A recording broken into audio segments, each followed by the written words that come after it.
Tolstoy's short stories. What Men Live By. Chapter 1. Simon, a shoemaker. In old Russia, there was once an old shoemaker named Simon. He and his wife were not rich. One day in the late fall, Simon left his house to buy a winter coat.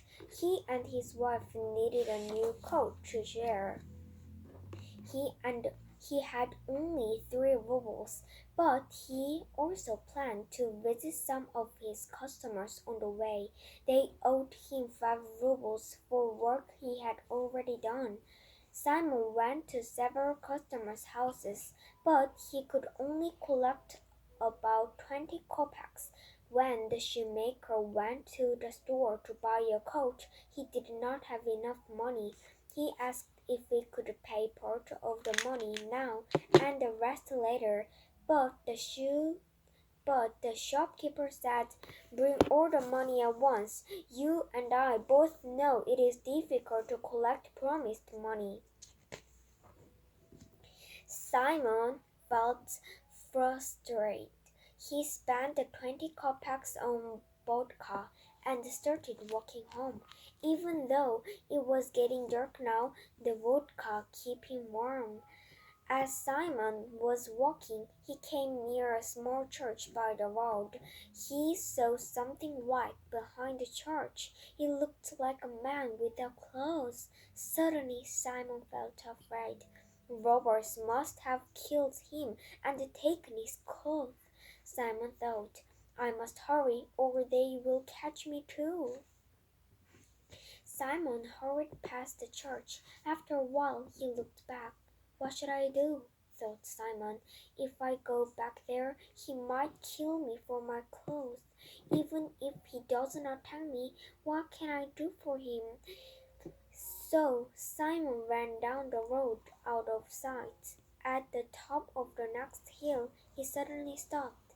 "What am I doing?" Simon thought. "The man could be dying.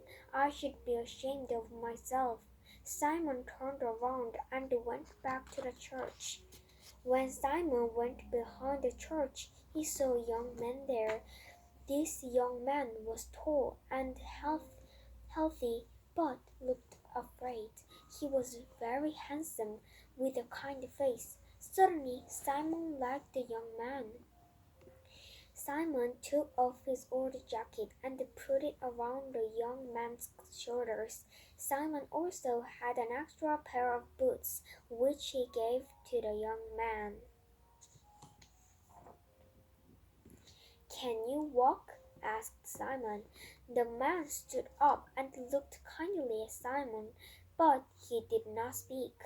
"Why don't you talk? Where are you from?" asked Simon. The man replied with a calm and kind voice. "I'm not from around here," he said. "I thought so," said Simon. "I know everyone in this area.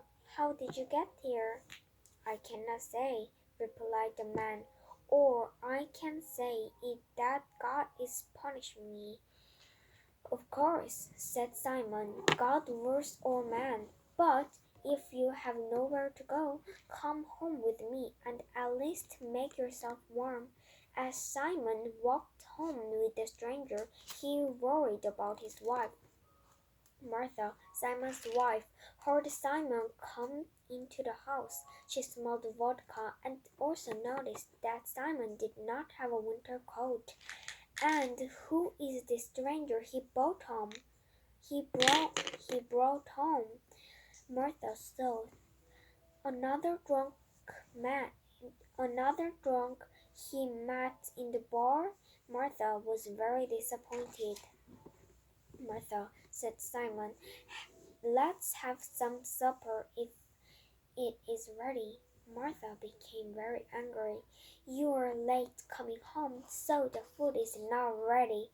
Not only are you late, but you don't have a coat. You spent all our money on vodka, and you bring a strange man home. He doesn't even have clothes of his own. I have no supper for drunks like you." "That's enough, Martha," said Simon. He tried to explain himself, but she was too angry. "I should never have married you," she said. "What are we going to do this winter without a coat?